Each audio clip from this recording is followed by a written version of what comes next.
Here we are, friend. Before we begin, tell me in the comments, where in the world are you watching from tonight? Settle in, get comfortable, and let your mind drift as we travel, quietly, into the forests and stone cities of the ancient Maya. Picture a humid dawn in the lowland forest, howler monkeys roaring like distant thunder, mist pooling among sabre and sapodilla trees, and a long white causeway, hard as stone, bright as bone, running arrow straight into a city that seems to have grown from the earth itself. This was the classic Maya world between roughly 250 and 900 CE, a constellation of city-states spread across the limestone plains of the Yucatan Peninsula, the swampy bajos and rolling ridges of Petén in Guatemala, the river valleys of Belize, and the foothills of western Honduras and El Salvador. Each city had its own face, Tikal with its soaring, steep pyramids piercing the canopy, Palenque with airy palaces and delicately carved tablets, Copan with an acropolis dense as a coral reef of stone, Calakmul sprawling outward in terraces and courtyards like a living organism. People arrived at these centres from villages and farmsteads along carefully planned roadways called Sakbiob. Raised, plastered causeways that kept feet dry in the rainy season and guided pilgrims towards ceremonial cause. The moment you stepped into a capital's heart, the ground changed underfoot to lime plaster plazas rimmed by stepped pyramids and temple superstructures crowned with roof combs. At the base of the temples stood stelae, upright stones carved with rulers in elaborate headdresses of quetzal feathers and jade mosaics, their lives narrated in glyphs marching like elegant footprints around the stone's edge. These inscriptions recorded births, accessions, marriages, wars, and rituals with precise dates, the past made solid. Power coalesced in royal courts. The king, the Kuhula Jau, or Holy Lord, was not merely a political figure. He was a living axis between the human realm and a layered cosmos of sky, earth, and the watery underworld. Around him gathered nobles, war leaders, scribes, astronomer priests, artisans, merchants, and envoys. Court life revolved around calendars and ceremony.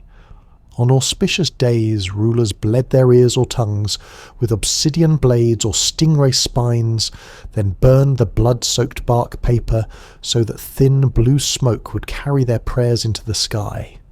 In plazas, they danced in jaguar skins, displayed war captives, and dedicated monuments precisely timed to sacred cycles.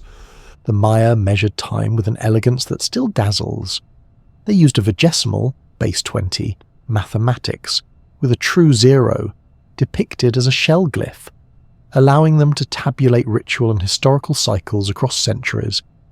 Daily life turned on two interlocking calendars, the 260-day Tzolkin, a sacred count used for divination, and the 365-day Harb, a solar year of 18 months plus 5 liminal unlucky days. Every 52 Harb years, the two calendars meshed in a repeating combination called the calendar round, while historical inscriptions anchored events in the vast long count, which ticks forward from a mythic creation date. Astronomers tracked Venus's synodic cycle, plotted eclipses, and aligned buildings to solstices and equinoxes. Certain wars launched under ominous Star War signs, syncing earthly conflict to celestial motion. Writing saturated elite life. The script, logosyllabic and fully phonetic, recorded sounds, names, and places with flexibility and artistic flourish. Scribes painted folding bark paper codices with black and red pigments, wrote on stucco walls, and incised text on bone, shell, jade, and ceramic. Ceramic painters signed their work. Some cups carry the proud note, "This is the drinking cup of," followed by the owner's name and titles. In murals and on carved lintels you can still see the intimacy of courtly scenes. A queen drawing a thorn-laden rope through her tongue to conjure ancestral visions. Musicians with turtle-shell drums and flutes. Scribes hunched over shell ink pots. Reeds poised like hummingbirds. Architecture translated cosmology into stone. Triadic groups, 3 structures on a single platform, evoked mythic mountains and ancestral places. E-group observatories marked the sun's yearly path across the horizon. The Maya mastered the corbelled vault, stacking stones inward to create lofty rooms that felt cool and shadowed even at midday. Stucco facades once flashed in blinding white. Giant masks flanked stairways, their eyes wide and teeth bared, as if the building itself were alive. Water-shaped city planning. In the north, where rivers disappear into karst, people carved bottle-shaped cisterns called chultuns to capture rain. Farther south, they ringed plazas with reservoirs and built canals through seasonal swamps, turning soggy bejos into productive fields. Food security rested on ingenuity that blended engineering with ecology. Farmers practiced the Milpa cycle, clearing a plot, burning brush to release nutrients, planting maize, beans, and squash together, then letting the field rest to regrow while another plot matured. Terraces slowed erosion along hillsides, raised fields aerated wet ground, canals regulated both flood and drought. Orchards and forest gardens cushioned risk. Ramon bred nut trees for starch, cacao for drink and currency, avocados and chico zapote for fruit and latex, achiote for pigment. Hunting and fishing filled the gaps, peccary, deer, turkeys, and snared river fish. When the rains were generous and the fields well managed, cities could feed dense populations without ploughs or draft animals, relying on human muscle and a deep knowledge of seasonal rhythm. Markets buzzed like beehives. Archaeology has traced market plazas by chemical traces in soil, areas rich in phosphorus and other residues left by meat, salt, and craft stalls. People traded obsidian blades from highland sources like El Chayal and Ixtepeque, jade from the Motagua River Valley, chert tools, salt cakes from Yucatan's coastal flats, dried fish, shell ornaments, woven cotton mantles, bright spondylus shells from the Pacific, and cacao beans that often served as a portable currency. Canoes plied rivers and coasts. Porters moved along Sac Biob with baskets balanced by tump lines across their foreheads. Merchants carried news as well as goods, knitting the region together. Warfare existed, but its forms were ritualized and strategic. Carved texts boast of captured kings and nobles, paraded and sometimes sacrificed to seal alliances or proclaim dominance. Fortifications, moats, embankments, and walls appeared at choke points. Hilltop redoubts guarded causeways. Victories reshaped marriage networks. A princess dispatched to a rival city could transform enemies into in-laws. Even in conflict, diplomacy and dynastic storytelling mattered. Carving a stela to record triumph was as important as the triumph itself. Beneath the grand choreography of palaces and wars lay the steady pulse of everyday life. Commoner households clustered around patios with thatched wattle and daub houses, stone plinths lifted floors above damp ground. Family shrines faced the patio hearth. Grinding stones rested near doorways smooth from daily maize. Women spun cotton and wove on backstrap looms. Men farmed, built, hunted, and crafted. Children carried water in gourd vessels from ponds and reservoirs.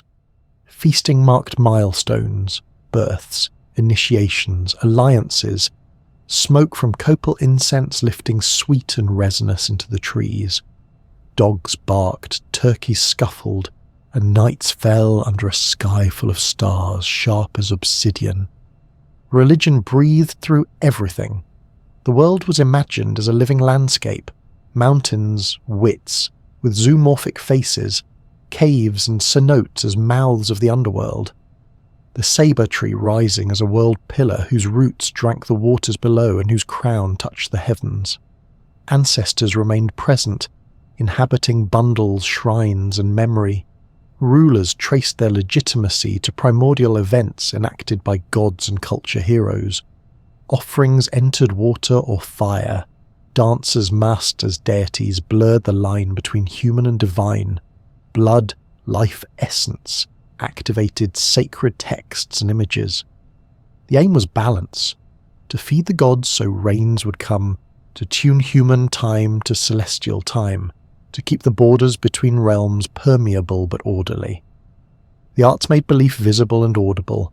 Polychrome ceramics show scribes, nobles and deities moving through cloud scrolls. Codex-style vessels sketch myths in swift black lines. Shell and bone carry minute incisions you can only fully appreciate with a magnifying glass. At Bonampak, murals unfurl like a long poem in colour. Courtly presentations, musicians with rattles and drums, warriors and captives, and a final scene of nobles receiving gifts, the air vibrating with sound. Music, dance, scent, and light composed the sensory architecture of ritual. Torchlights sliding across stucco, drums echoing among temple stairs, incense hanging like mist. Ecology and engineering met in water management. Reservoirs collected runoff from plastered plazas. Silt traps eased maintenance. Sluices and dams tuned flows. In the Pook Hills of northern Yucatan, where surface water is scarce, entire towns were mosaics of household cisterns, each one a family's lifeline through the dry months. Elsewhere, people widened natural sinkholes and ringed them with stairways. At the edges of bayous, they dug canals to keep fields sweet, not sour. The toolkit was never one-size-fits-all. It unfolded from intimate observation of local soils, bedrock and rain. Education happened in courtyards and workshops. Children learned maze cycles and star stories, how to read clouds and deer tracks, how to twist cordage and set snares. The sons and daughters of nobles learned to read glyphs, count calendar cycles, and recite genealogies linking their houses to founders and gods. Young scribes trained under masters, practicing calligraphic hands on sherds and plaster. Artisans apprenticed in stone yards where the rhythm of pecking and polishing could be heard from morning until dusk. The classic Maya world was multilingual by design. Courtly Ch'olan and Yucatecan languages threaded diplomacy. Highland tongues braided in along trade routes. Local dialects filled fields and kitchens. This linguistic tapestry helped ideas move far without becoming identical. A headdress style borrowed here, a building layout adapted there, a god with new epithets but familiar eyes. Unity came not from a single empire, but from shared ways of reckoning time, honouring ancestors, feeding cities and writing history into stone. At the centre of it all stood the ball court, eye-shaped and flanked by sloping walls. Teams struck a heavy rubber ball with hips and shoulders, keeping it in play as onlookers watched from the steps, breath-catching when the ball skimmed a stone marker. The game carried meanings beyond sport, echoes of mythic contests in the underworld, public drama that bound spectators to rulers and gods. Victories could seal alliances, tournaments could precede dedications, music and incense threaded through the cheers. As afternoon lights deepened, the city changed colour, plaster plazas shifting from bright white to warm gold, jungle shadows lengthening, parrots flashing like embers across the canopy. In a palace room, cool and dim under a corbel vault, a scribe finished painting a line of glyphs on a ceramic drinking cup, then held it up to see the ink dry, the story joining the others that already whispered from stone, shell, and clay. When historians and archaeologists talk about the Great Maya collapse, they are not describing a people vanishing or a culture going extinct.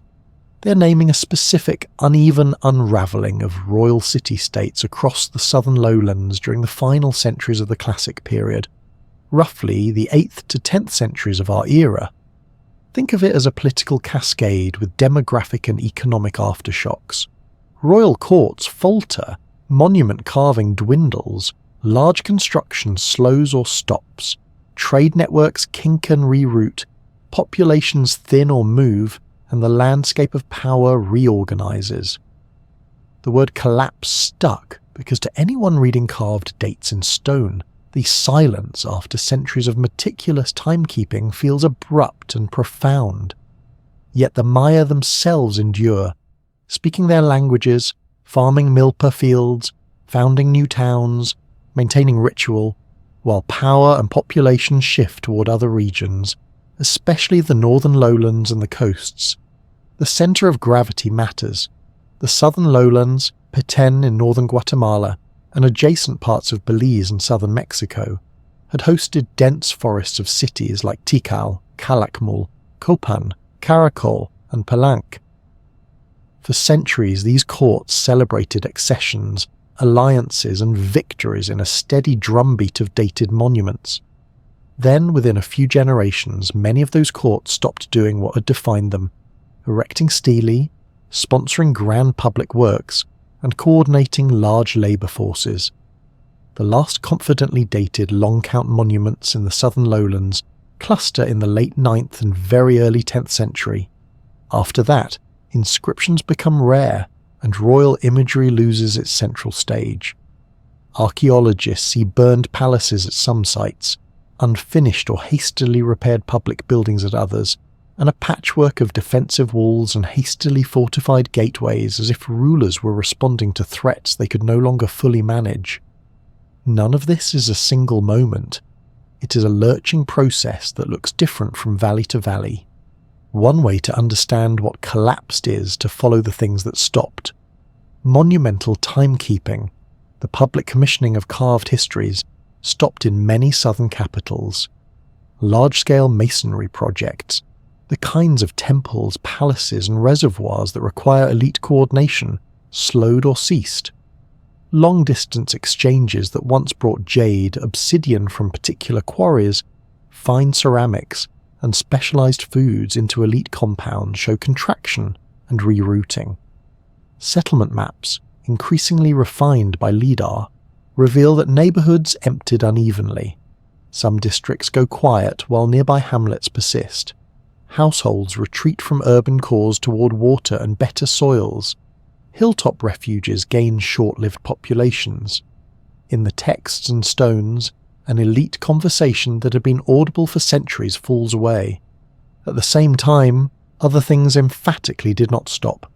Farmers kept planting maize, beans, and squash.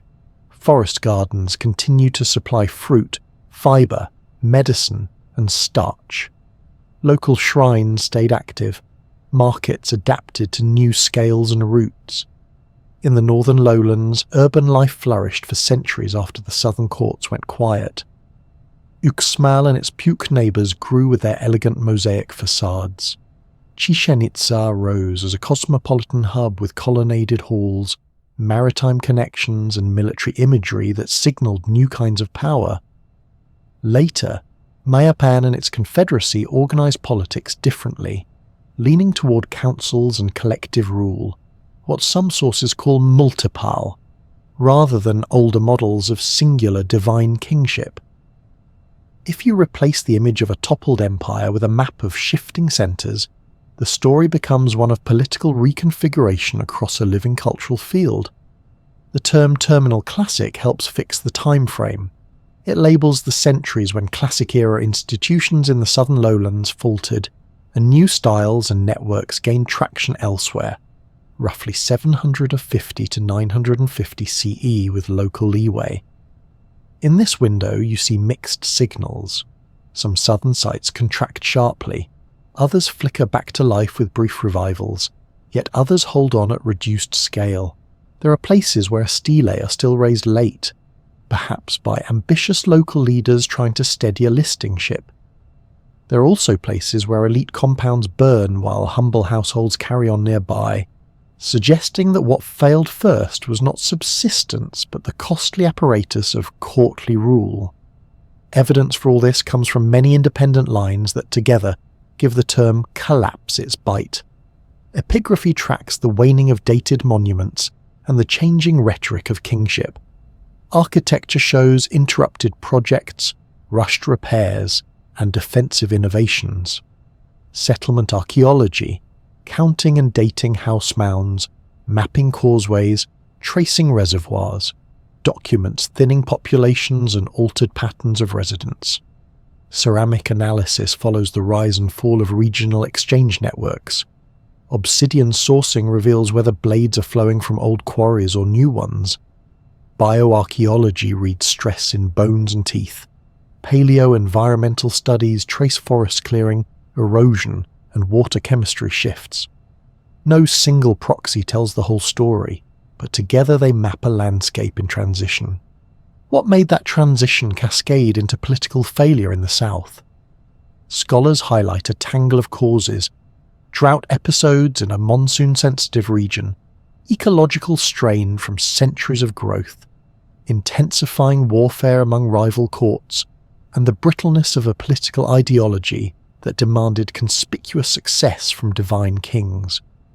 The key for defining collapse is not to crown any one cause as the sole culprit, but to notice how stresses interacted. A prolonged dry spell can be a manageable nuisance in a system with deep reservoirs, flexible trade, and political cooperation. It becomes a crisis when reservoir maintenance lags, harvests shrink, vassals defect, and warfare interrupts planting and repair.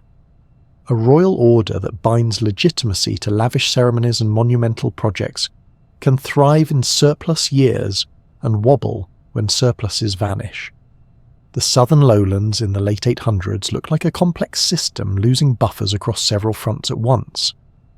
Because the word is dramatic, some researchers prefer gentler language: political fragmentation, decentralization, regional reorganization, even demise of the divine kingship. Those phrases remind us that people remained on the land and that Maya culture continued in new forms. Still, collapse endures in the literature because, in certain regions, the scale and speed of institutional failure were truly exceptional. For 1,000 years, rulers had stamped time into stone with confidence. Within a century or so, they largely stopped. For 1,000 years, cities had lifted pyramid after pyramid. Suddenly, many projects ended mid-stride. For 1,000 years, courtly scribes painted histories. Then their hands went still in key places. That is not disappearance, but it is a palpable rupture. Geography shapes the definition as much as chronology. The southern lowlands depended on elaborate water storage, reservoirs, canals, cisterns, because surface rivers vanish underground through limestone. Those systems are magnificent in wet years and burdensome in prolonged droughts or political turmoil.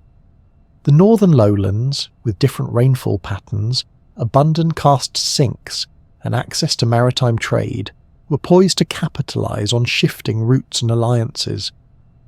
Coastal towns and canoe trade along the Caribbean and Gulf lowlands grew in importance as inland highways faltered. When we say collapse, then we're also saying regional divergence and tracing how advantage migrated along with people and power. It helps to scale down from cities to households. For a commoner family, collapse might mean the court stops demanding roadwork and tribute, but also stops maintaining the reservoir. The market has fewer imported luxuries but still sells salt and cloth. A cousin leaves for a northern town with better prospects. The local shrine remains, but the grand festivals grow rare. Some households likely experienced relief from elite extraction, others faced hunger and insecurity. The archaeological record, ash layers from burned palaces, quick repairs in public buildings, new defensive ditches, suggest that local choices accumulated into broader patterns of retreat, migration and reorganization. Another way to sharpen the idea is to look at writing. Classic inscriptions tied power to precise dates, ancestry, and ritual obligations. Performative texts in which rulers publicly did time. When the institution of divine kingship became unsustainable in parts of the South, the incentive and capacity to carve history waned. That doesn't mean literacy vanished everywhere. Manuscripts continued into the post-classic, and the surviving codices, though late and few, prove a living intellectual tradition. But in the southern lowlands, the familiar conversation in stone fell quiet, and that quiet is one of the reasons the change still feels so stark. Finally, defining the collapse means acknowledging what came after. The post-classic is not a dim afterglow, but a reimagining, new political federations, intensified sea trade, changing military and religious iconography, and governance that often distributed authority among councils. The Itzar and other groups held powerful polities well into the era of Spanish intrusion. Many communities resisted conquest for generations. Millions of Maya people live today across Mexico, Guatemala, Belize and Honduras, keeping languages, textiles, rituals, farming and place names alive. In this long view, the Great Maya Collapse is best understood as the Southern Lowlands' late classic political order reaching its limits, an edifice of divine kingship, monumental display and tightly wound obligations, while the wider Maya world bent, migrated and reorganized into new, enduring shapes. Begin in the early 8th century, when the Southern Lowlands still thrummed with royal pageantry and carefully kept time. Courts exchanged emissaries along white-plastered causeways. Scribes recorded the births of princes with full long-count dates. Stonemasons lifted new stairways and roof combs that broke the jungle skyline. Yet in those same texts a new tone thickened. More mentions of captives, more Star Wars signs, more boasts framed not only by ritual piety but by military dominance. The great rival blocs that had once balanced each other with treaty, marriage, and proxy wars leaned harder into open conflict. Smaller cities felt the tug, their loyalties reshuffled like carved chess pieces. You can feel the tempo quicken. Processions still move, but their music carries an edge. As the 700s unfold, alliances splinter and congeal by turns. In some valleys, vassal towns seize their moment, stepping out from the shadow of overlords. Elsewhere, newly fortified hilltops and gated causeways suggest a world more conscious of threat. Stele multiply in certain years, as if rulers were racing to reaffirm their place in the cosmos, accession, victory, dedication, each stone an attempt to stabilize the present by anchoring it in sacred time. But a new pattern emerges beneath the ritual rhythm. Building programs show pauses, palace compounds undergo hurried repairs, the distribution of imported luxuries thins at the fringes of royal precincts, while commoner neighbourhoods keep grinding maize and tending milper with stoic continuity. Mid-century, a series of jolts exposes how tightly wound the old order has become. A few spectacular reversals, vassals capturing overlords, once dominant dynasties humbled, send shockwaves through marriage networks and tribute flows.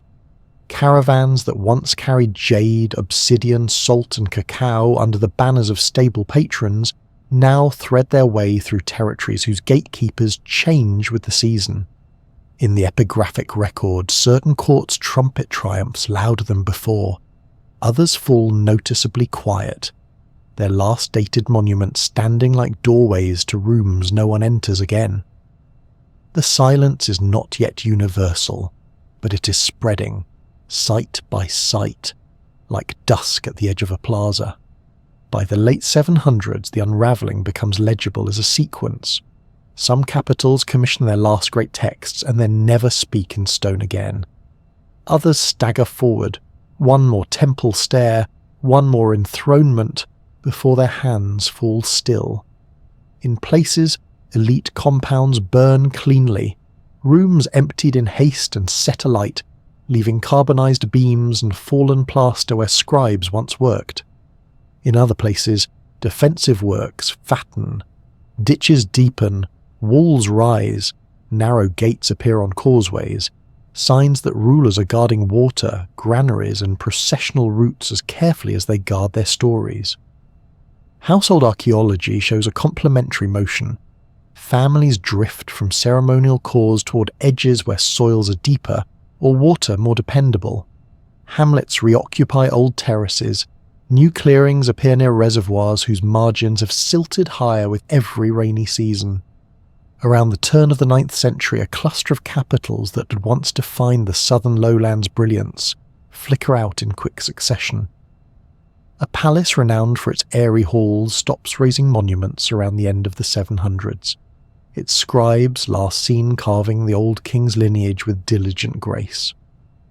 Farther south, a city famous for its stare of hieroglyphs dedicates a final monument early in the 800s, and then falls into a hush so complete that later visitors read its carved stones like fossils. Elsewhere, courts relocate from vulnerable valleys to ridgetop refuges, bringing their scribes, musicians and retainers with them. Excavated floors at such refuges preserve the footprints of that hurried move. Unfinished floors, dropped tools, ritual bundles tucked in with a sense of last things. In the decades after, the fabric of royal conversation thins dramatically. Stele stop in many places. Long-distance ceramic styles that once knit far-flung courts into aesthetic kinship appear less often in the south, and more often along coasts and in the north. Markets do not cease, but they feel different. More salt and cotton moving along maritime routes, more regional wares, and fewer status imports in inland courts that can no longer command caravan paths. Inscriptions from resilient centres take on the work of memory, recounting the ancient origins of dynasties even as their contemporary rivals falter.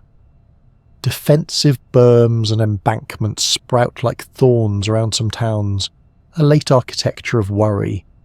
Mid-9th century, a curious mixture of endings and improvisations becomes the norm.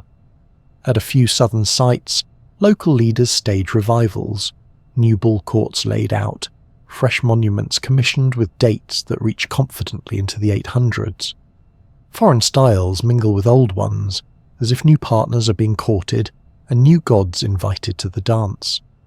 These revivals are energetic but brief, a flare of adaptation in a neighbourhood where the big capitals are failing to reassemble the world they once coordinated. Meanwhile, householders keep choosing with their feet. Some families stay and make do, others migrate toward river valleys, lake basins, or the rolling karst of the north where Chultern cisterns and stony soils have always made scarcity a familiar problem to solve. Late in the 9th century, the pattern that epigraphers call the monument hiatus reaches its culmination. The last dated stones in the southern lowlands cluster in those years. After that, royal inscriptions become rare and mostly peripheral in this region. Construction programs that once consumed decades of labour end mid-flight. Unfinished staircases, platforms with no superstructures, reservoirs that were due for desilting but never got their turn. In excavation layers you find the archaeology of interruption. A plaster floor smoothed only on one side, a foundation trench refilled with rubble, a masonry face that slumps where scaffolding was removed too soon. The labour that held these systems together, planting and repair seasons coordinated across districts, tribute goods collected and redistributed, festivals that legitimised extraction, no longer gathers under the same banners. Step northward as the 9th century turns to the 10th, and the map looks different. Puke towns crest on their hills with mosaic facades and dense neighbourhoods, linked by Sac-Biob. A northern metropolis grows into a cosmopolitan power, its colonnades and broad courts signalling new forms of assembly and spectacle. Maritime circuits along the Gulf and Caribbean thrive, canoes stitching coasts that the old inland highways cannot reliably supply. Political imagery shifts. Old emblems do not disappear, but they share space with iconography that foregrounds merchants, orders of warriors, and gods of wind and trade. Authority leans more often on councils, confederations, and negotiated coalitions than on the solitary, sacral figure of a divine king. From a high view, the timeline resembles a series of overlapping waves. In the early 700s, the crest is still strong, courts articulate, calendars precise, monuments frequent. Through the mid and late 700s, warfare intensifies and projects stutter. Households begin to rearrange themselves around water and soils rather than ceremony alone. In the early 800s, several anchor capitals in the south dim in quick order, and defensive landscapes expand. Mid-800s into the 900s bring uneven revivals and pragmatic coalitions alongside a deepening quiet in the epigraphic record. By the early 900s, the old southern conversation in stone has largely ended. By the mid-900s, power has cohered along coasts and in the north, where new centres write their own timelines with different emphasis. All along this arc, the pace is human. Years of uncertainty punctuated by decisive moments. An enthronement that does not come. A reservoir that finally fails. A gate built across a causeway that used to be open at both ends. A scribe sets down his brush after inscribing a date no one will surpass at that site. A family loads a basket with grinding stones and heirloom figurines and walks toward a valley they have only heard about. A mason's last cornerstones never arrive. The unravelling is not an explosion but a slow turning, a reweaving of where people live, whom they trust, and which roads feel alive underfoot. By the time the 10th century finds its stride, the southern lowlands' great courts have ceded the stage, and the story has moved.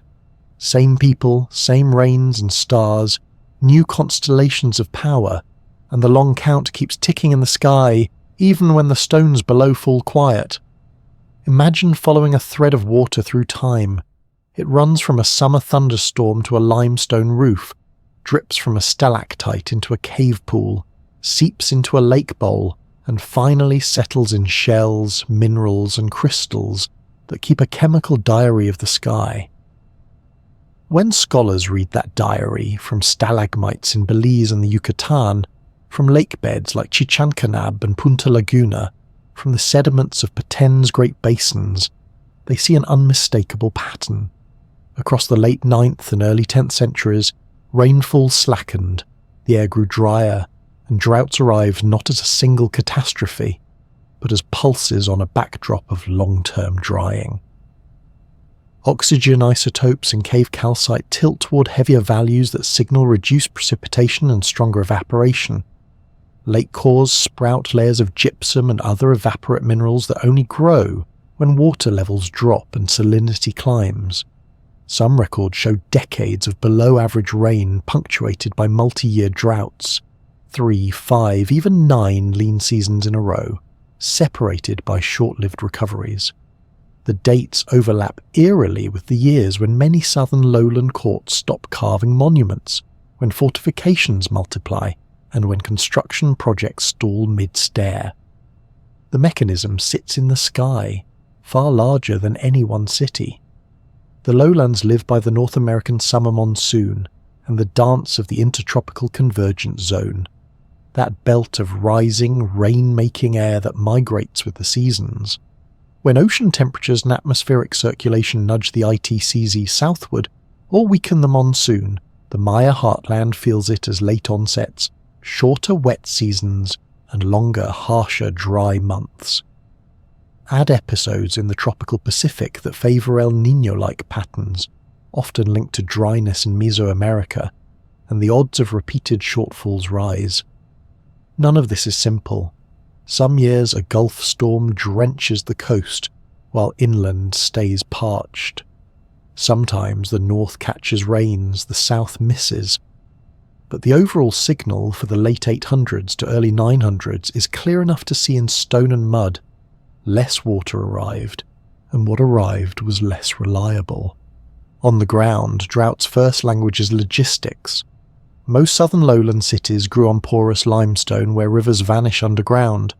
To live densely, there is to become an expert at trapping the sky. Plazas were plastered to shed water toward reservoirs. Silt traps and sluices slowed the mud. Dams fattened aguadas. In the north, families relied on bottle-shaped Chulton cisterns cut into bedrock, each an intimate insurance policy against the dry months. These systems are marvels of hydrologic engineering, but they carry maintenance debts, plaster cracks and leaks, reservoirs silt, canals clog, and every repair devours fuelwood and labour. In good years, courts orchestrate the crews and feast to keep the hydraulics humming.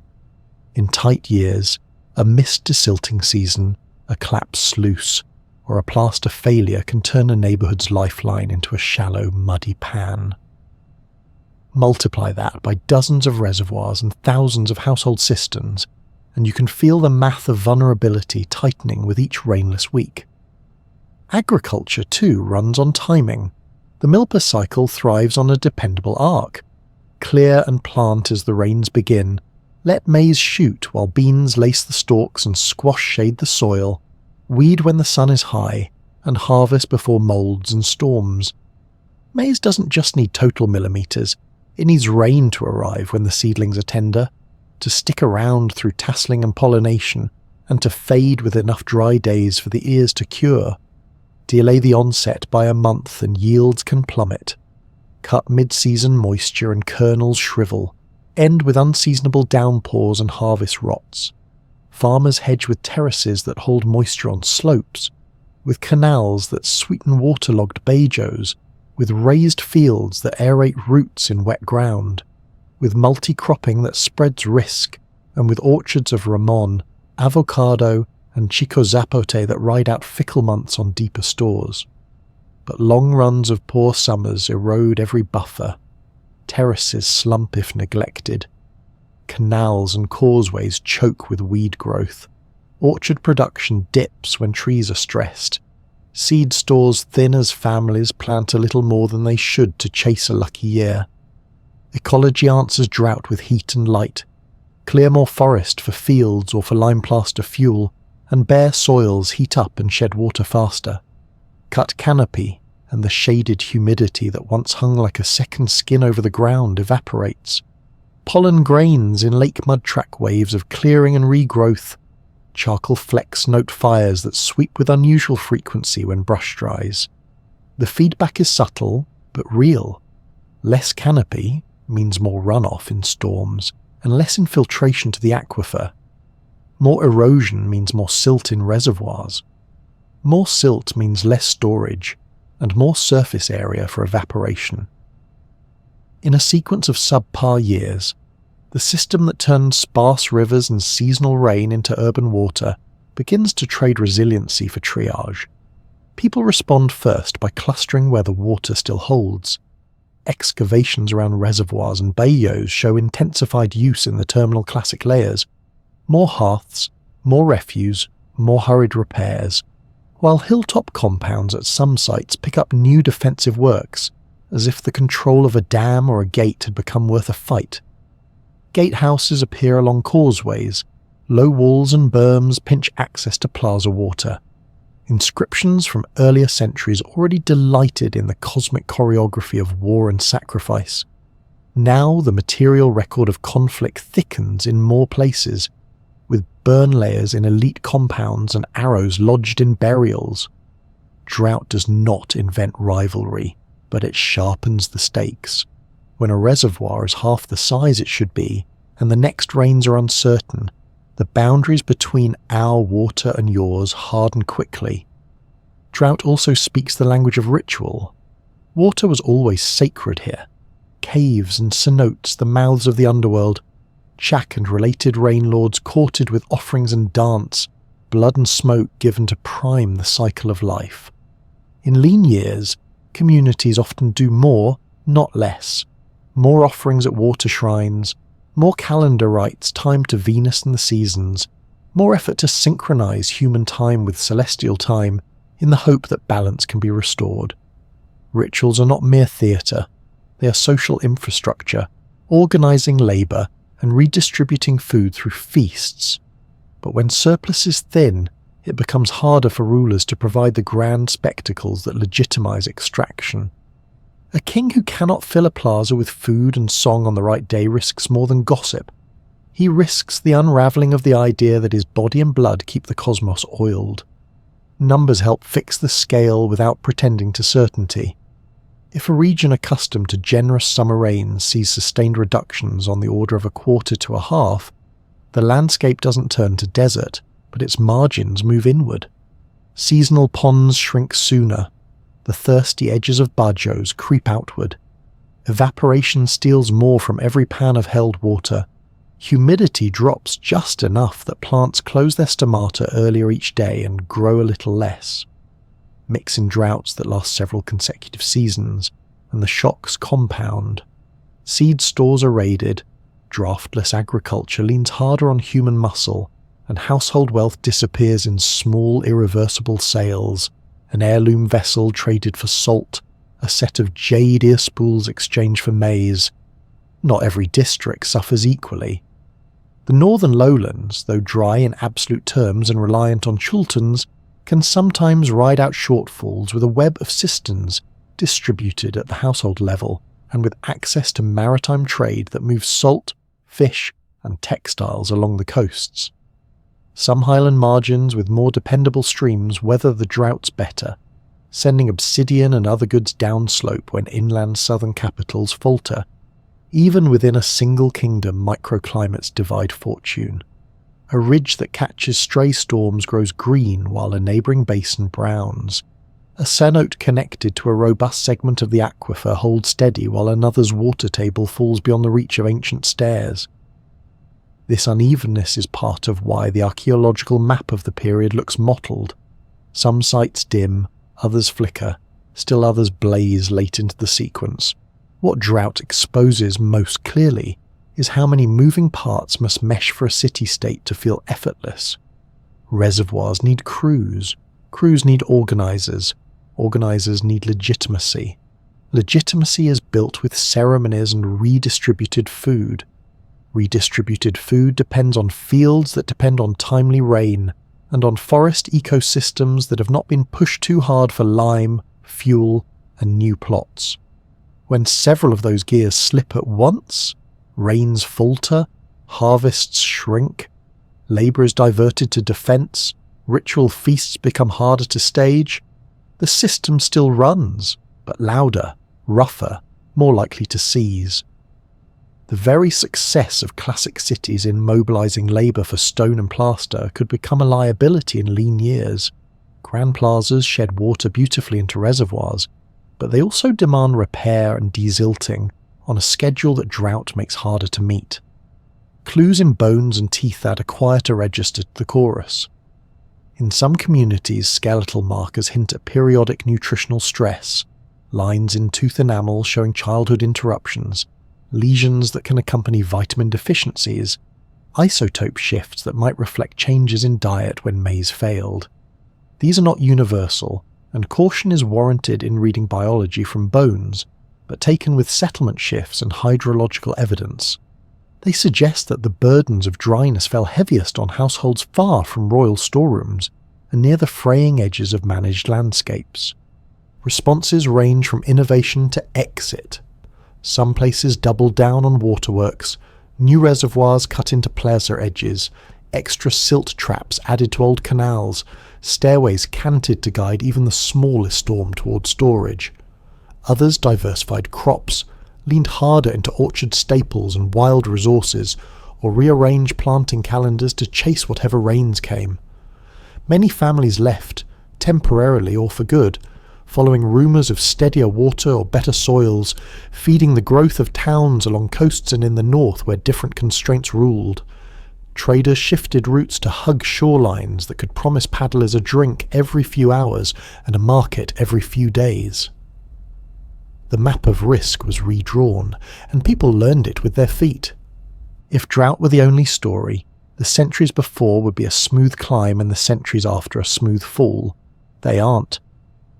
The classic Maya lived for centuries with climatic ups and downs, and they built sophisticated systems to buffer them. What changed in the late 800s and early 900s was not just the sky, but the condition of the buffers. Forests thinner, reservoirs in heavier rotation, populations large, political coalitions brittle, and warfare chewing time and labour that might otherwise have gone to repair and storage. Drought in that context acts like a hand tapping a glass already under tension. The pitch rises, the tone thins, and then the sound changes altogether. Some cities cracked, others rang in a new key. The rain returned, as it always does, but by then the networks of power and obligation in the southern lowlands had been rewired, and the water they caught flowed into different basins. Walk into a classic period farmstead at first light, and you can watch an ecological machine wake up. Smoke curls from a hearth where yesterday's husks are feeding a small flame. A woman settles at the metat and coaxes massa from kernels soaked overnight in lime water. A man checks the edge of his stone hoe and the lashings of a carrying frame. Children run to a patio shrine with a few kernels and a splash of atole for luck.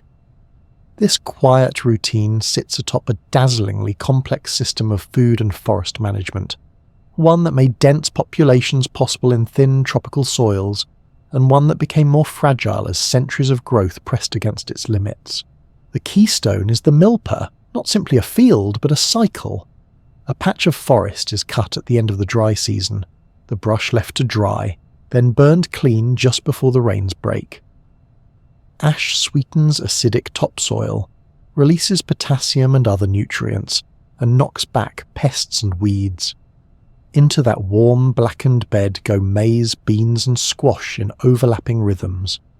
Maize to race skyward, beans to climb the maize and fix nitrogen, squash to sprawl and shade the ground. Other partners join where they fit. Chiles in margins, amaranth, sweet potatoes tucked into moister corners, sunflowers at the edges. After a few harvests, the plot rests. Shrubs and young trees reclaim the ground. Leaf litter rebuilds structure. Birds and insects weave a food web back into place. People don't abandon their old fields. They steward a moving mosaic. Active milpa here, sapling forest there, mature grove nearby, so that at any moment the household's farm is a patchwork spread across years as much as across space. Beyond the milpa proper is the forest garden, the green pantry. The lowlands are full of species that store food, medicine, dye, fibre and resin in wood and bark, breadnut, ramon, whose starchy seeds can be ground like maize, avocado, chicoza pote whose latex becomes chicle, and whose wood makes tough beams, palms for thatch and hearts, anato for red dye, copal for incense, ceiba for myth and shade. Families favour these near patios and along paths, letting useful trees survive clearing or planting suckers as they move. Over time, the wild forest around a settlement shifts in composition, more edible, more medicinal, more pliant, so that what looks like nature is in fact cultural memory with roots. Water is the second pillar, and in a karst landscape it has to be made to behave. In the north, where surface rivers are scarce, families cut bottle-shaped cisterns, chultons, into limestone and seal their throats with plaster. Each household's security in the long dry season sat in a few dark, cool cubic meters beneath the patio. Farther south and west, where rains are heavier and seasonal swamps, bajos, punctuate the forest. People ringed plazas with reservoirs, laid low dams, and cut feeder channels so that every storm that hammered a gleaming plaster floor would end in storage. Wetlands could be coaxed to produce as well. Raised or ridged fields stood in shallow water like comb teeth, the canals between them moderating floods and drought alike. Edges, between hill and hollow, between dry ridge and boggy flat, were prized. There the water is close, the soil's deeper, and the risks more spread out. Terracing is the third line of defence.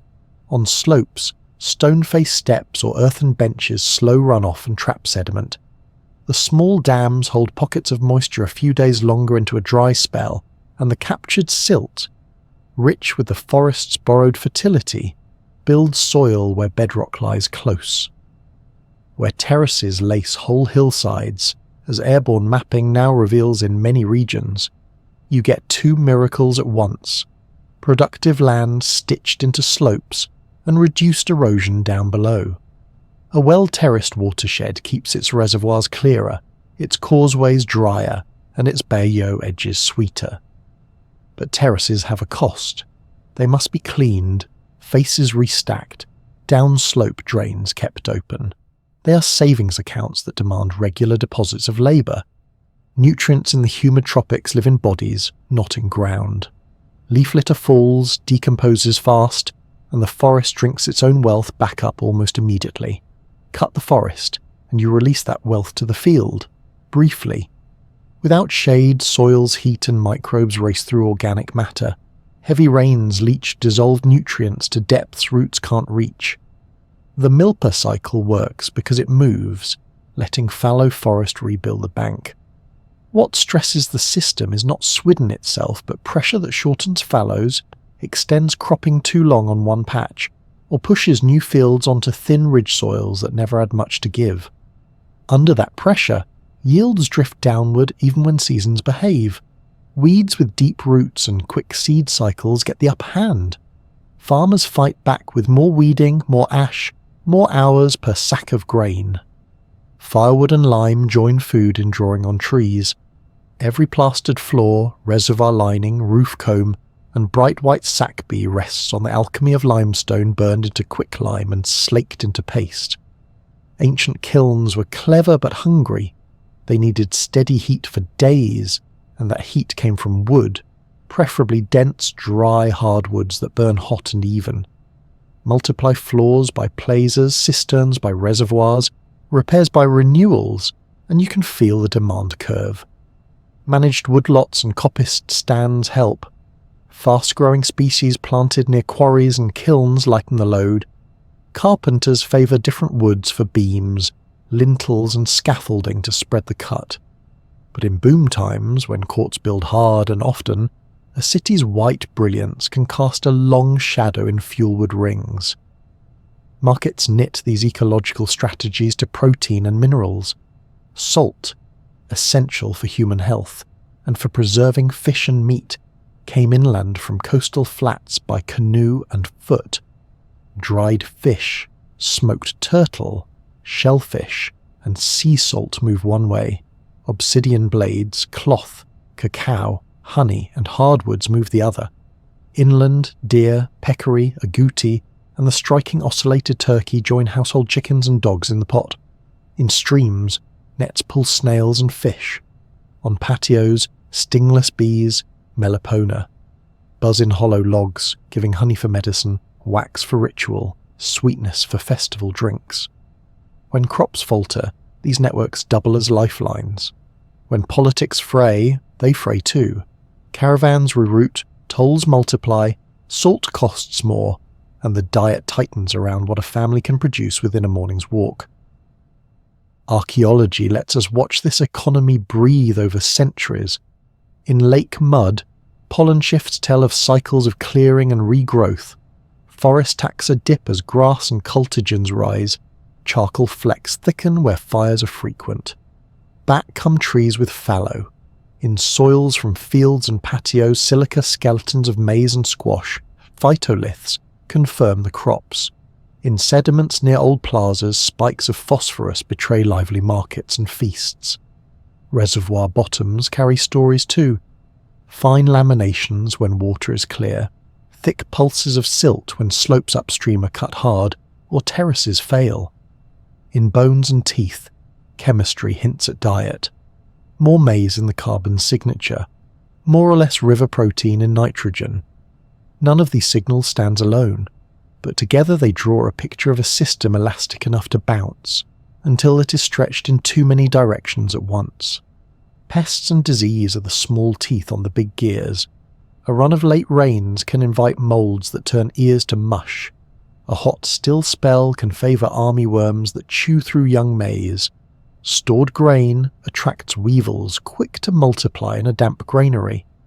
Households counter with timing, staggered plantings in case a storm knocks down one cohort, with diversity, root crops and tree crops that don't all fail together, and with storage tricks, sealed jars tucked in cool corners, baskets hung in smoke that deters insects, granary floors raised and ventilated. Even so, a bad year forces hard barter, a good garment for a sack of maize, a jade bead for salt and beans. The fragility everyone talks about isn't a simple brittleness. It's the way resilience is purchased and repurchased with work. Terraces hold soil if you walk them after each big rain. Reservoirs buffer drought if you clear their silt traps and keep their plaster sound. Forest gardens feed lean months. If you weed seedlings and prune at the right time, the Milpa cycle yields abundantly if you let fallows ripen back into shade. Every cushion comes with a maintenance schedule, and that schedule is easiest to meet when harvests are fat, labour is plentiful, and the court can turn feasts into work parties with music and gifts. It's hardest to meet when several cushions compress together. A shortened fallow here, a silted reservoir there, a call to work on defensive walls instead of terraces, a shipment of salt delayed by a toll dispute downriver. As populations grow, households push into new niches. Thin soils on limestone ridges are coaxed to produce with rock mulches that slow evaporation and trap dew. Beigeot margins are contoured to keep roots above seasonal souring. Garden beds creep closer to patios to recycle ash and sweepings. In some places, people experiment with new combinations: cotton on drier ground for trade, cacao in sheltered, shaded hollows for wealth and ceremony. Success brings new demands. More mouths mean more fields and more fuel. More plaster underfoot means more lime. More lime means more wood. More wood means farther walks and more time. Farther walks mean less time for terraces and weeding. And the spiral tightens invisibly, season by season, until a run of dry summers or a burst of conflict makes the trade-offs abruptly visible. None of this erased the ingenuity that made the whole symphony play. Families learned the moods of their soils as if they were relatives. This patch warms early. Plant maize first. That one holds water. Put squash and root crops there. The terrace under the ceiba needs extra weeding after the first big storm. The Shulton stays sweet if the lid is sealed tight through the dusty months. Children learn to read the wind and the colour of clouds, to hear the difference between a frog chorus that announces a soaking and one that promises only a tease. Scribes and astronomer priests folded those observations into calendars that helped anchor communal labour to the season's hinge points. Rituals fed the gods, yes, but they also fed workers, synchronized tasks, and turned grinding maintenance into a shared story. The record left in the ground says both things at once: a people who domesticated landscapes with sensitivity and skill, and a system where success itself, more people, bigger works, tighter schedules, could narrow margins. Forests could and did regrow when given time. Soils could and did rebuild if fallows were long. Terraces lasted generations if kept. Reservoirs could fill a city's jars if their catchments held. But where fallows were trimmed to the quick, where plaster outpaced reforestation, where slopes lost their stone teeth and bled into canals, the buffers thinned. In easy years, no one noticed.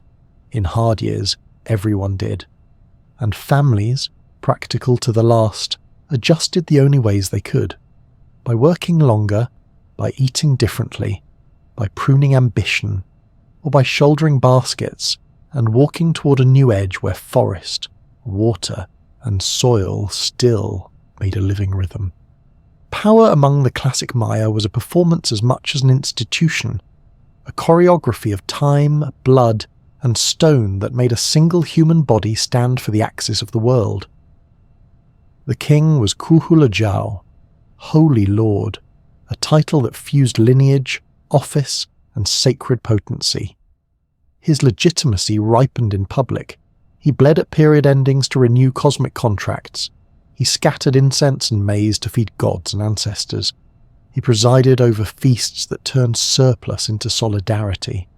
He raised stele that pinned the present to the deep cadence of the long count.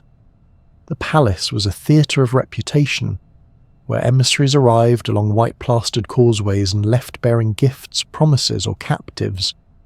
Around the royal body swirled a cast of specialists, the Ajekuhun ritual stewards, the Yajau Kak, lords of fire, the scribes whose glyphs stitched memory to stone, the artists whose hands could make gods sit down on stucco walls and lintels as if they had always lived there. Such kingship worked brilliantly when the court could keep its three engines humming: victory, redistribution, and timekeeping. Victory meant not just winning wars, but staging them. The capture of a rival lord, paraded and costumed for ritual. The sudden night assault signalled in text by the dreaded star-over-shield glyph. The tactical seizure of a causeway node or a water gate. Redistribution meant feasts that glowed with music and food, salted fish, cacao, maize beer, dinners where tribute came back to the people as proof that the gods smiled and the king's hands were generous. Timekeeping meant more than calendars. It meant making sacred cycles audible. The completion of a Katun celebrated with dances and dedications. The rising of Venus folded into the schedule of war and planting. When any one engine sputtered, the others laboured harder. When two faltered together, the ideology of divine rule grew brittle. The epigraphic conversation in the 8th century catches this strain in real time. Stele begin to speak a little louder about captives and the humiliation of rivals. Titles multiply that foreground fire and war. Fortifications creep across the landscape, embankments that bite off the necks of causeways, moats, palisades, walls that pinch entrances to plazas into narrow defensible throats. At hilltop capitals you find gated saddle points, while riverine centres raise defences around bridges and fords. In some regions, Petex Batun for instance, the archaeological layers reveal a spiral from courtly splendour to cliff-edge refuges, as dynasties like Dos Pilas rode a career of conquest only to retreat into hastily fortified redoubts, their royal stairways now aimed at defending springs and narrow passes. War had always been part of political speech, entangled with marriage diplomacy and adoption of noble youths across courts. Captured lords could be sacrificed, ransomed, or folded into new genealogies. A princess sent in marriage could turn enemies into in-laws and future allies. But in late classic layers, the tactical becomes strategic and then existential. Campaigns lengthen, proxy wars harden into blockades, vassal towns seize their moment and defect when overlords cannot deliver feasts or protection. A polity that once wrote confidently of accession and dedication sculpts its last monument and falls quiet, while a neighbour's texts swell with the rhetoric of triumph. These are not just stories, they are logistics, caravans rerouted around contested checkpoints, tribute lists rewritten in new hands, work crews pulled from terrace repair to wall building. The ritual side of war grew more costly as well. Bloodletting and incense burnings demand materials, stingray spines, bark paper, resins, and an audience fed and entertained. When drought tightened storerooms and trade routes kinked, hosting an impeccable ceremony became harder. Yet kings could not simply cancel a period-ending rite without calling their own status into question. Some doubled down, more monuments in fewer years, each reiterating ancestry and divine favour, more elaborate costumes, more jade, more quetzal feathers, even as the labour base thinned. Others experimented. In a few places you see the rise of collegial arrangements, multiple named lords sharing power, or of military orders symbolised by new iconography, a pivot toward institutions that spread risk beyond a single sacral body. Beneath the palace balconies, households weighed their loyalties in bowls of water and grain. A ruler who could keep the causeways safe, the market supplied, and the reservoir full had a claim on labour that felt justified. A ruler who failed at those basics but still demanded service on a vanity project or a distant war faced quiet defection. Families moved toward water, toward soils that still held, toward roads that felt alive and safe underfoot. Courts noticed this drift and tried to counter it with confiscations, new taxes, or stricter control of market spaces. Gatehouses sprouted not just to stop armies, but to count and tax salt cakes, cacao beans, and cloth bolts. The political system tightened its fingers on the very flows that made it viable. The crisis of divine kingship, then, was not disbelief in gods, but doubt about intermediaries. If reigns faltered despite proper rites, if feasts withered despite the king's promises, if wars consumed sons and yielded only fragile, short-lived victories, the court's claim to be the hinge of the cosmos sounded thinner. Some city-states responded with acts that were both administrative and theological. They distributed ritual obligations, letting local nobles or lineages lead ceremonies at neighbourhood shrines, while the king presided less often. They recentered certain rites around water features, caves, cenotes, reservoirs, so that supplication occurred where scarcity hurt most, and where success would be most visible. They shifted emphasis in art toward deities associated with wind, rain, and trade, signalling that new patrons were being courted for an era of maritime exchange and variable skies. Every political decision landed on the same hard surface, a hydrology that needed care. The southern lowlands rest on limestone, a stone that drinks. Surface rivers vanish into caves, rain hammers plastered plazas and must be trapped before it slips away. Maya cities turned themselves into catchments. Roof eaves and staircases acted as gutters. Plaza floors pitched ever so slightly toward drains. Drains led to silt traps, and then down to reservoirs faced with watery blue plaster, burnished smooth by thousands of feet. Between districts, causeways doubled as levees. Along barjos, low dams and weirs tasted the flood, keeping it long enough to sweeten fields without souring them. The landscape is carved with a lexicon of waterworks. Aguadas, chultans, canals, sluices, dikes, spillways. Cisterns in the north, chultans, were intimate machines, family scale. Cut into bedrock, narrow at the neck and wide below, they stayed cool in the long dry season, their mouths sealed with fitted caps. A household could tend its own reservoir the way it tended a garden, sweeping catchment patios, repointing cracks in the plaster, skimming debris after the first rains flushed dust and bird droppings from roofs. Elsewhere, especially in the great capitals, reservoirs were civic and monumental. At Tikal, for example, massive basins cupped runoff from pyramids and palaces, some with evidence of filtration beds, layers of quartz sand and zeolitic minerals that captured suspended solids and neutralized certain toxins. In both places, heavy plaster demanded lime demanded wood. Each cubic metre of tight, well-cured lining was also a memory of trees cut, kiln fires fed, ashes sifted and paste pushed bright and wet across stone. The maintenance ledger for water is relentless. Plaster crazes and cracks under sun and foot. Each fissure is a wick that draws water away. Silt arrives invisibly with every storm. Over seasons it lifts reservoir bottoms toward the light and toward faster evaporation. Aquatic plants colonize margins. Their roots stabilize edges even as they steal storage capacity. Silt traps must be scooped. Drains cleared of leaf litter. Plaster joints repointed before the dry season bakes them brittle.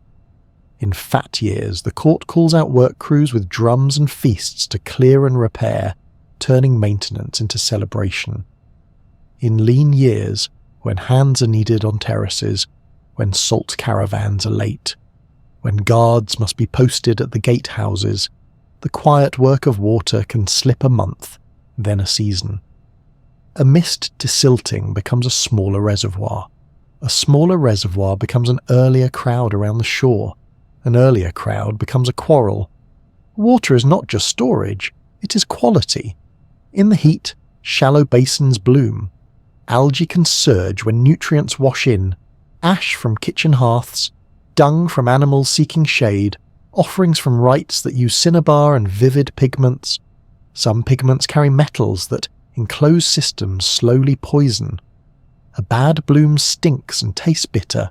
It clogs jars and scalds tongues. People learned ways to protect their sources. First flush drains that shunted dirty early rains away, filters that trapped sediment, taboos about washing or bleeding near intakes. They also learned what their grandparents knew, that the deepest reservoirs stay sweetest longest, that no plaster cures well if the kiln is starved of fuel, that a drought will reveal the sloppiness hidden by wet years. When the balance was kept, a city's water could carry it through the dry months in grace. When the balance slipped, even a well-built basin could taste like a failure. Wetlands were not obstacles but partners, Along bayous and in perennial swamps, raised fields stood like ribs, their canals serving as lungs that breathed water in and out. In some districts, northern Belize for instance, ditched fields and canal grids turned seemingly unusable ground into controlled mosaics that soaked up flood and released it as the dry tightened.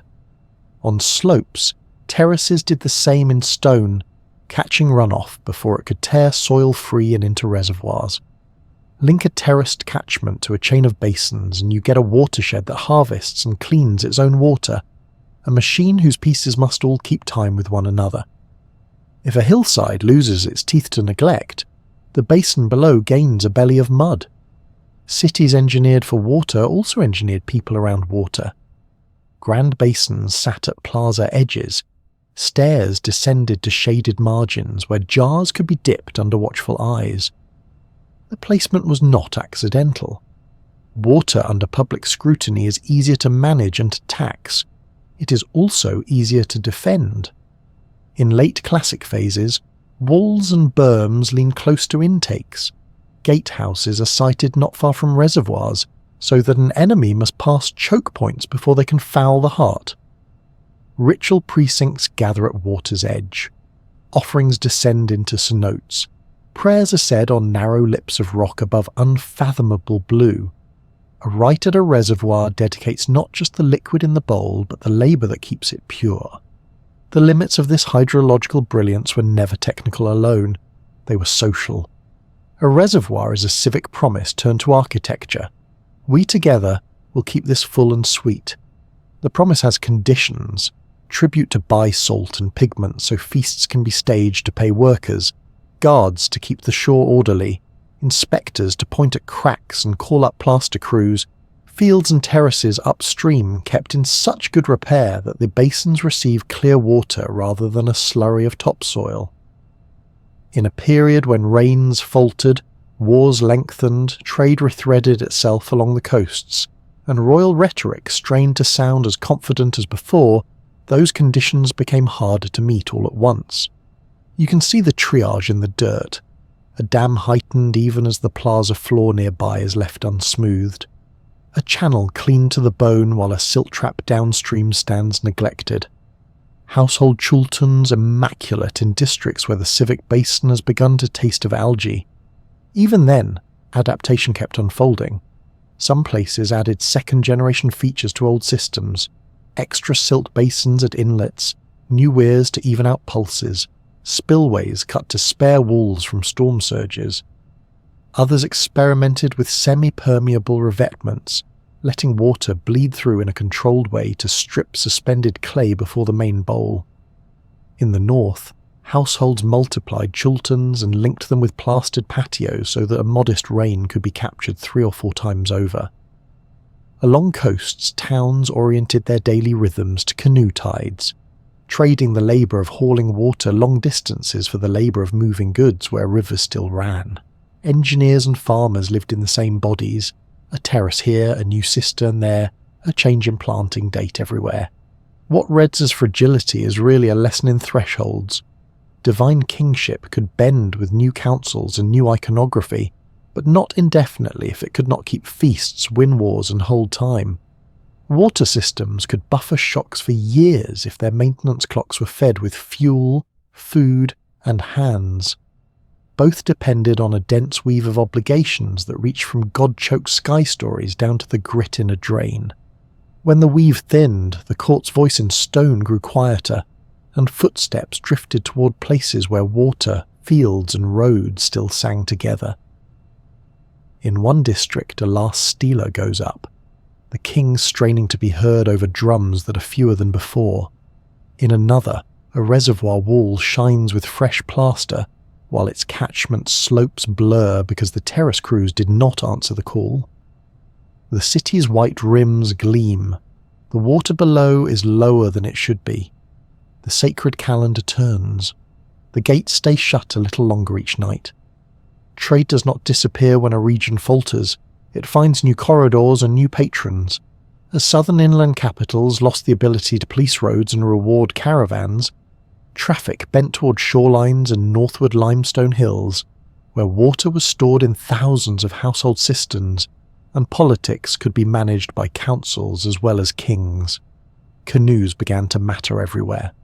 Long, narrow craft slipped along the Gulf and Caribbean coasts, their paddlers reading reefs and winds, stopping at barrier islands and lagoons that doubled as safe harbours and markets. Salt, cotton mantles, dried fish, honey, resin, and brilliant pigments moved one way. Obsidian blades from highland quarries, fine ceramics, copper bells and needles, appearing in greater numbers in the post-classic, and cacao moved the other. Ports grew like beads along a string, places where mangrove channels met open water, where a short causeway linked warehouses to inland roads, where a shrine watched over both sailors and shopkeepers. Some coastal towns specialised in salt, others in fish and turtle, still others in staging riverine cargoes for the sea. In the north, a small island outpost could function as a customs house for a larger inland capital, its quays stacked with jars and textile bales waiting for the next tide. Pilgrims joined the traffic, turning sanctuaries on islands and promontories into nodes where devotion and commerce braided so tightly that a canoe could carry both offerings and invoices. Inland, the Pook Hills rose as a lattice of towns with mosaic facades and hidden cisterns, their stone veneers cut like lace and set over sturdy cores. Here, urban life leaned less on rivers and more on a grammar of water harvesting perfected at the household and neighbourhood level. A few days to the east, a northern metropolis expanded into broad courts, flanked by colonnades and assembly halls, a city that spoke in new architectural idioms, serpent-headed balustrades, shack-mall sculptures laid back to receive offerings, skull platforms that made military power visible, and wide spaces that could host markets as well as rites. Whether these motifs arrived through migrations, embassies, or the slow drift of styles borne by traders and mercenaries, their effect was the same. Power felt more cosmopolitan, less tethered to a single dynastic lineage, more comfortable with federations and leagues that pooled authority. Councils of nobles could steer foreign affairs, merchant houses could sponsor expeditions, military fraternities could police roads and harbours. The sacred calendar still turned, but commerce was increasingly timed to tides and fair winds. New arteries demanded new accounting. Inland cacao beans and cotton cloth remained useful stores of value. On the coasts, bulk goods moved by the canoe load, and port officials learned to count in jars and bundles. Warehouses kept ledgers in knotted cords, painted marks, or memory. Market plazas developed corners known for specific wares. Fixed fees stabilised exchanges at critical choke points like causeway gates and inlet mouths. Craft production followed the routes. Plum bait and other thin-walled ceramics circulated widely, their glassy skins as much a brand as a technology. Cotton workshops near saline flats produced cloth that could be dyed and sold twice over. Bead makers close to shell fisheries carved, drilled, and polished by the thousands for traders who promised to return with obsidian cores and copper trinkets from far away. The result was not a single market revolution, but a thickening of local economies into a regional web whose strands were stronger along coasts and across the north. As the north and coasts prospered, inland southern towns still standing adjusted their diets and their ambitions to fit the new geography. A caravan that once walked straight to an old capital now veered east to a river landing and north to a port warehouse. Inland rulers who could not offer safety, salt, or access to the sea found their bargaining chips fewer each season. Some tried to muscle into the new system, building their own way stations, marrying into coastal families, commissioning buildings that mimic the prestige of the North's colonnades. Others became suppliers, leaning into what they still had in abundance: hardwoods, forest resins, game, and skilled hands. The rise of the North was not a simple transfer of wealth, it was a change in the friction of distance. A jar that once took weeks to cross a tangle of guarded roads could glide half that time in a canoe. A league that once depended on a single royal court for arbitration could spread decisions across houses, halls and harbours without losing coherence. Religious life flowed with these currents. Sea-facing shrines drew sailors before long trips. Island sanctuaries welcomed women seeking the favour of goddesses of childbirth and weaving. Inland caves and cenotes remained theatres of rain rites. But offerings now included goods that had clearly come by water. Deities of wind and trade shared festival space with the old patrons of maize and rain. Processions began at docks as often as at city gates. In art, feathered serpents coiled along stairways as if to tether sky, land and sea routes into a single continuum. Warrior orders and merchant fraternities appeared in reliefs and murals, their uniforms and headdresses converting profession into identity. The social role of the king shifted in places where councils coordinated statecraft. Less a solitary axis, and more the first among several voices who managed relations with ports, merchant houses and military companies. If you walked a northern market on a busy day, you would have seen this synthesis in motion. Canoes nosed into a muddy bank at dawn. Porters shouldered jars and baskets along a short causeway. Scribes sat under shade, tallying with charcoal and chatter. Fishmongers split and salted their catch. Salt dealers traded cakes stamped with marks that guaranteed purity. Cloth sellers unfurled bolts whose patterns signalled either local pride or faraway fashion. A priest collected offerings for a shrine whose god had a reputation for fair winds. A captain scouted paddlers for the afternoon tide. A trader promised a return in 3 moons with copper bells that chimed like rain on stone. In the far corner, a delegation from an inland town tried to negotiate a lower fee at the gate. The clerk listened, touched the tally board, and shook his head. The North had learned how to count. All the while, at the household scale where history actually bites, people were learning to live with thinner margins. In good years, a granary held enough maize to see a family through to the next harvest with a little extra for ritual and guests. In hard years, the line between a lean season and a famine was the width of a few baskets and the luck of a late storm. Hunger began not as an empty pot but as meals that lost their meat, stews stretched with more water, tortillas made smaller and eaten slower, while elders turned talk into a seasoning. Children felt it first, a cough that lingered, a bout of fever after rains when mosquitoes rose from ditches and reservoirs, a tiredness that made morning chores seem steep. Mothers traded a woven sash for beans and salt.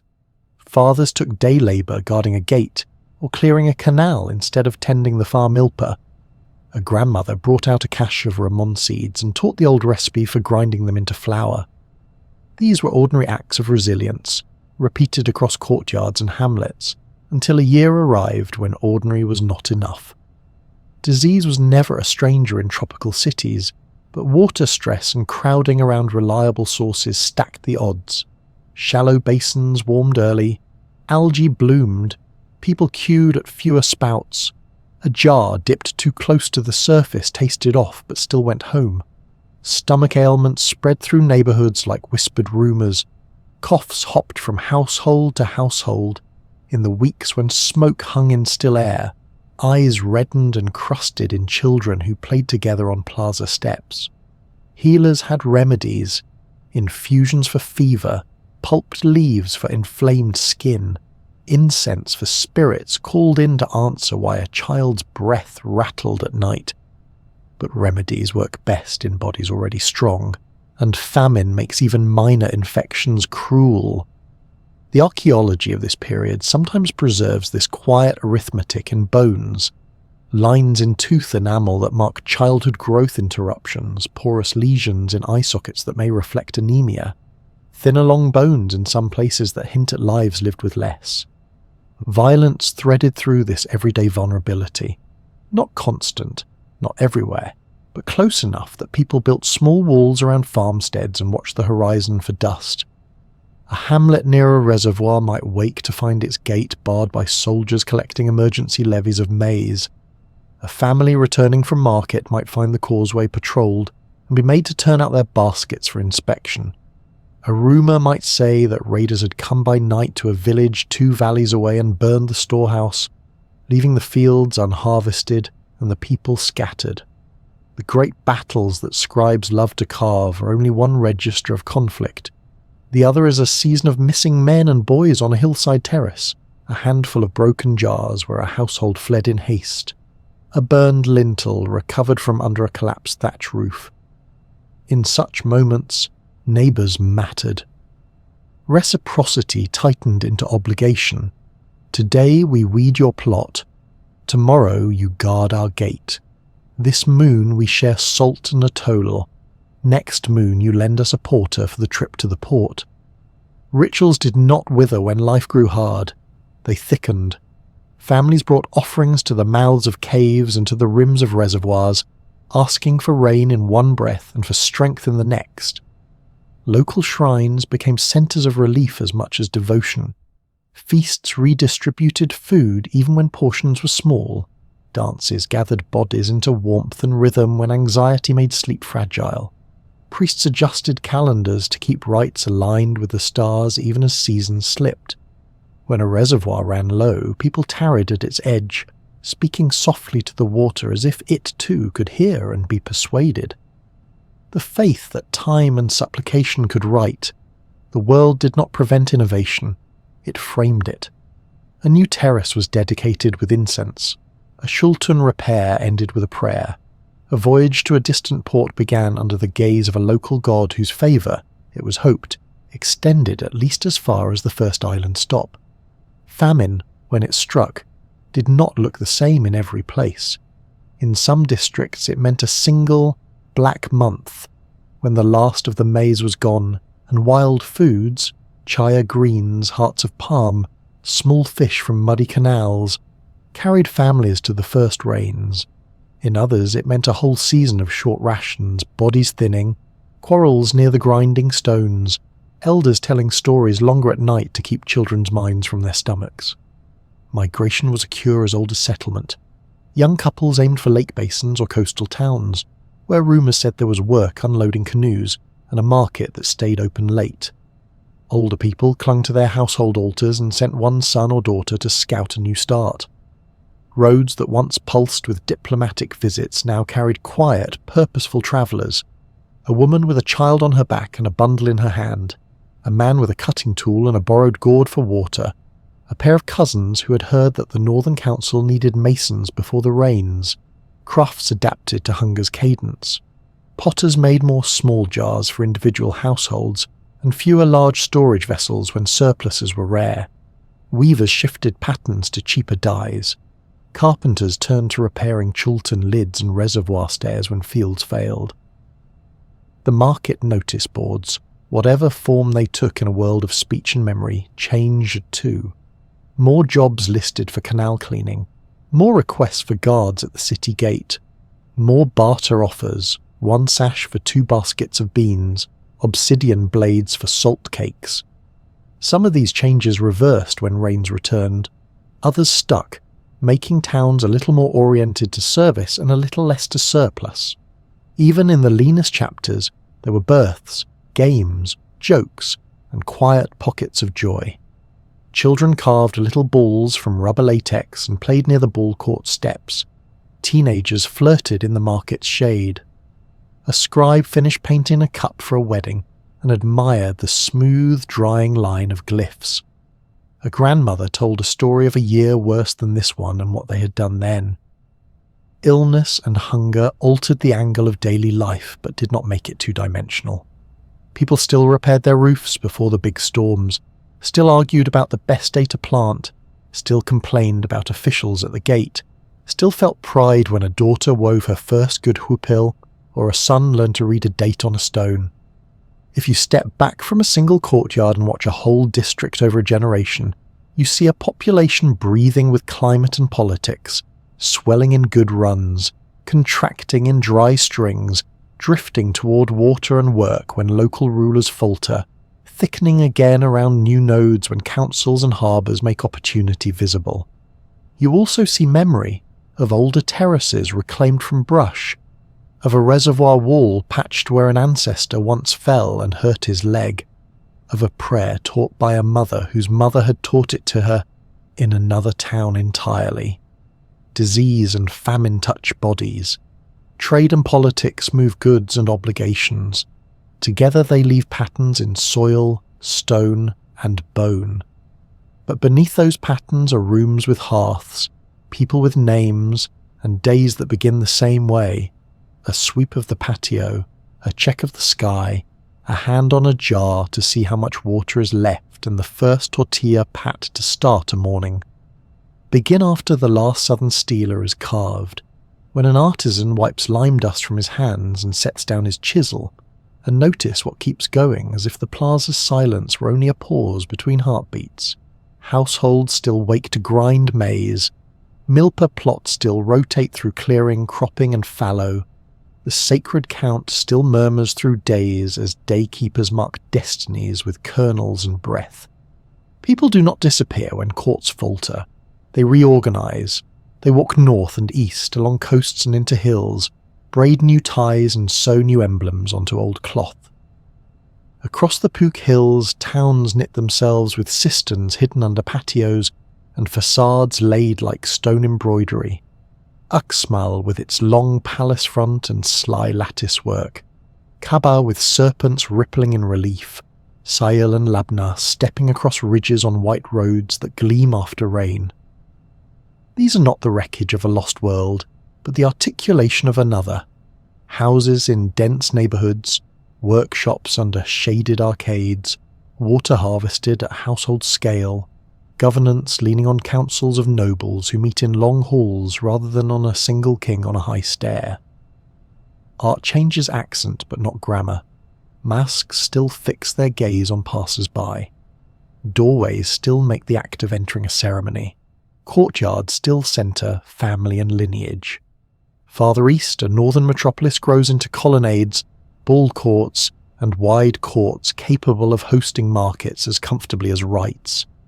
There, mixed iconographies speak to an openness that is as political as it is aesthetic. Warriors and merchants share walls with rain lords. Feathered serpents coil down balustrades.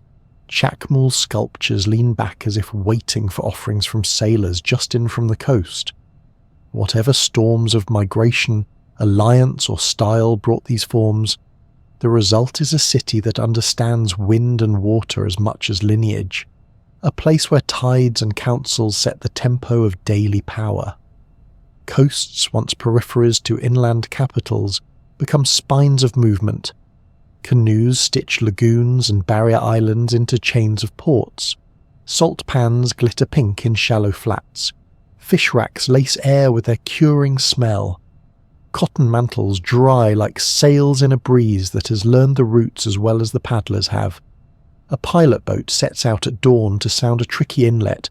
A priest ties a ribbon at a dockside shrine before a trading run. A bookkeeper tallies jars and bundles out loud under a shade roof, his memory as accurate as any painted ledger. Inland goods still matter. Obsidian cores, forest honey, cacao. But sea roads now deliver them on new schedules and into new hands. The world did not end. It learned to count in waves. Writers keep writing. Codices, painted on folded bark paper and read like concertinas, carry tables of Venus, almanacs of rain and ritual, auguries for travellers, farmers and midwives. A few survive the long violence ahead with names the world will later know, Dresden, Madrid, Paris, and the slim Maya Codex of Mexico, sparse survivors of shelves that once whispered like leaves. Their arithmetic still carries the shell of zero. Their periods and cycles knit heaven to field and fire. In towns across the highlands and lowlands, daykeepers wake before light, cast lots, breathe words over babies' heads, and fix small remedies to large fears with the steady tact of people who have always considered time a living animal. Not all continuity is monumental. In kitchens, the backstrap loom keeps its music. The creak of the strap, the thrum of the heddle, the soft slap of weft against warp, while patterns travel like news, a stepped fret that means a mountain, a diamond that means an eye or a seed, a border that says a lineage is proud of its old alliances. In fields, the same low technologies keep their brilliance, terraces that slow water and hold soil, rock mulches on thin ridges, canals that thread bajos into predictable behaviour, grafted orchard trees whose fruits arrive in reliable sequence so a family can count sweet months as carefully as ritual ones. In courtyards, stingless bees drowse in hollow logs. Children learn to tap them without anger. Honey goes into medicine, rites, and drinks that taste faintly of flowers. The theatre of politics, too, finds new stages. In the north, leagues and confederacies organise the work that kings once choreographed alone. Multipal, shared rule, puts more than one hand on the tiller. Councils of nobles and merchant houses agree on festivals, defence and trade terms. Military fraternities take responsibility for roads and harbours. Scribes record decisions where many can hear. By distributing power, communities also distribute risk. If one house falters, another can sponsor a feast. If one port silts, another can be dredged. If a drought pinches one district, neighbours can lend seed and credit and call it even at harvest. The system is not utopia. Tensions and rivalries persist. But its architecture is different. Its failure modes less sudden. Along the Caribbean shore, towns crown cliffs so sea breezes comb their hair. A sentry watches turquoise shallows for sails or stormline. Steps run down to a pocket beach where canoes wait like sleek fish. Walls ring the headland not against the sea but against the land, as if the horizon flipped directions. At other sites inland, old roads run quiet under leaf litter. Then wake where new settlements plant themselves along them, confirming that routes endure even when the banners at each end change. A causeway's white spine is both memory and promise. The old model of movement remains, ready to serve different centres. Religions keep their faces but learn new names. Colonial churches later rise where temples once stood, yet underneath, the ground keeps old echoes. In highland towns, cofradias, confraternities that tend images of saints, fold older duties into new vestments. Saints' days align with ancestral cycles. Masked dances carry stories that were already old before a friar first heard their drums. In lowland villages, Hechumen and Aekiji, healers, daykeepers, still pour balshe from gourd to bowl, still whisper by cave mouths, still climb to small altars on ridge spines to feed the sky with smoke. Cenotes remain mouths of the underworld. Caves remain lungs of the earth. When salt and cloth replace cacao and jade as currencies of devotion, the logic remains unchanged. Feed what feeds you. Texts born in the centuries after invasion show that deep voices kept speaking. A Highland epic tells how hero twins outwit lords of death in a game whose court is the world. A dance drama stages the talk between captive and captor, with words so precise that audiences hold their breath at each reply.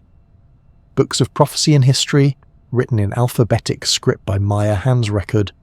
Wars, famines, plagues, and the turning of cartoons with a tone that is both resigned and exact. Even an archbishop's notorious auto da fe cannot erase that cadence. It only shifts where it lives, into hiding places, across lips, in weavings and wells. States beyond the Maya zone take notice as well. Bells and needles of copper arrive in greater number. Axes that serve both as tools and as money gleam along routes that reach deep into other Mesoamerican heartlands. Thin-walled plumbate vessels, glassy and hard, show up far from their kilns, proof that style can be a passport. On the return, cacao moves in bulk, its beans as much accountancy as indulgence, cotton arrives as white promise, salt as necessity and pay. Post-classic economies are not the denial of classic sophistication, but the diversification of it. New media for old expertise, new partners for old skills. In the lowland south, long after the silence of carved dates, Lakes still mirror sky and families still draw water every morning, with the caution and tenderness of people who know each jar's importance. Some towns fall entirely to forest, others shrink to hamlets, still others persist in small, stubborn clusters at the edges of bayous where old canals can be coaxed back alive. In a city once famed for a stare of glyphs, farmers tend milpa on slopes where courtiers once rehearsed. In another, a fragment of painted stucco peers from a wall incorporated into a modern house, its god-eye now keeping watch over a pile of maize. Continuity is not always splendid. Often it is practical, local and quiet. Repair rather than revival. Use rather than homage. Centuries later, when invaders arrive with sails and unfamiliar gods, they find not ruins but polities, island capitals negotiating from strength, provinces of leagues quarrelling and allying with the same agility as any other power. A canoe heavy with goods pulls alongside a foreign ship. Paddlers answer questions with patience and trade with care. A captain makes a note in his book that the people here are organised and wealthy. In the next centuries, resistance in forests and on coasts is fierce and prolonged. Some towns fight and fall, others move and fight again. The last independent lowland capital yields only late, after an amphibious assault that closes a long chapter of autonomy. Even then, flight and return continue like tides. Communities reassemble under new names or old ones misspelled by foreign tongues. Elders teach children to speak correctly at the hearth. Inland and highland, the milpa remains the heartbeat. Maize continues to be more than crop. Child and elder, god and sibling, counted in stories as carefully as in sacks. Beans and squash keep their partnership. Orchards keep their sequence. Terraces keep their claim on hills. The calendar lives in daily speech. Market days fold onto saints' days. Lucky and unlucky combinations are consulted before marriages, journeys and house raisings. A midwife whispers a day's destiny to a newborn. Weaving sustains meaning as much as clothing. A huipil's motif says the town as clearly as a passport. A sash's edge says a lineage as distinctly as a seal.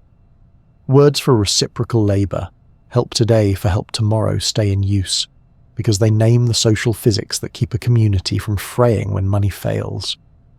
The continuity that matters most is in language. Dozens of Maya tongues continue to shape thought and obligation. Quiche, Kaqchikel, Tzutujil, Kekchi, Mam, Yucatec, Mopan, Itza, and more. Each with voices that can tell a joke in the morning and recite a creation in the evening. Grammar encodes courtesy and kin. Verb forms encode respect and time. Metaphors encode a way of feeling the landscape that survives conquest and school and market.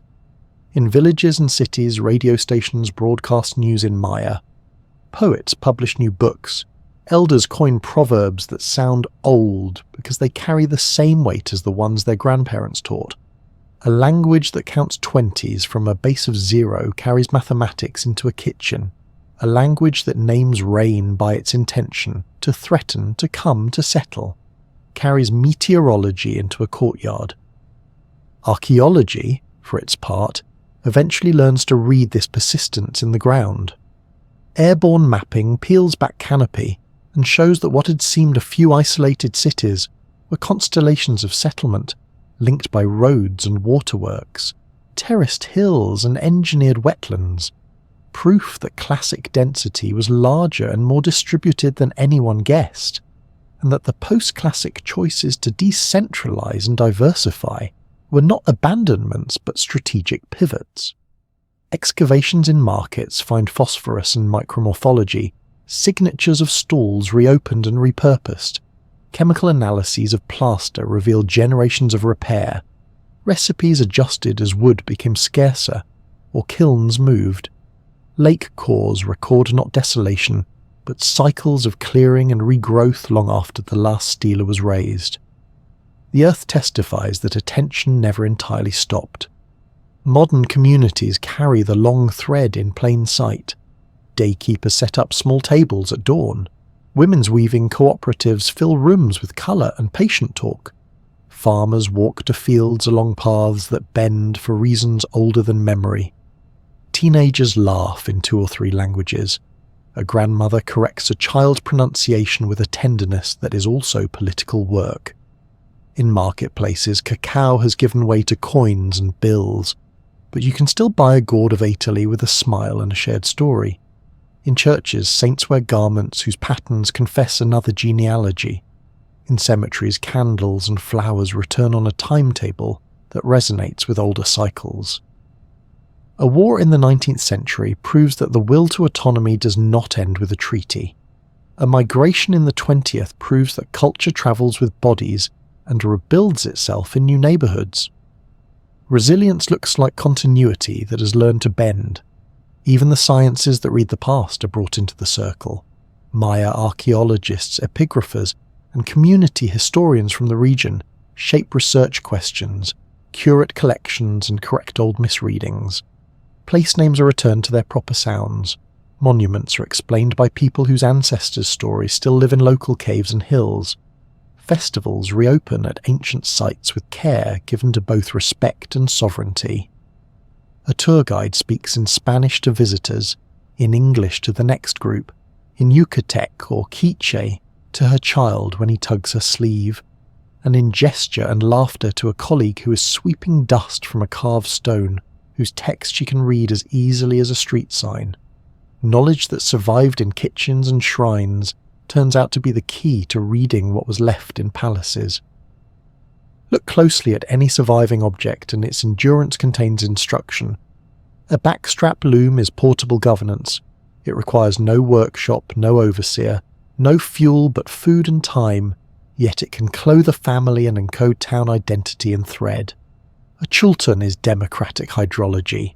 Every household becomes a water manager, every patio a catchment, every crack a call to action felt by the people who drink from it. A cofradia is political resilience disguised as devotion. It distributes power to care for images and to steward feasts, making community out of obligation layered with reverence. A market is an engine of redundancy. If one seller has none, another will. If one route is blocked, a third opens. If money is short, barter balm smooths the day.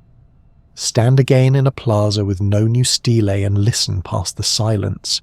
A drum still sounds somewhere behind houses. A woman calls her child in words older than the plaster beneath her feet. Smoke rises from a hearth and from a shrine. A canoe knocks softly against a dock post, and a young merchant balances a bundle and steps down with the easy swagger of someone who knows the tide. The past is not a vanished city. It is a present tense that has learned to survive many futures.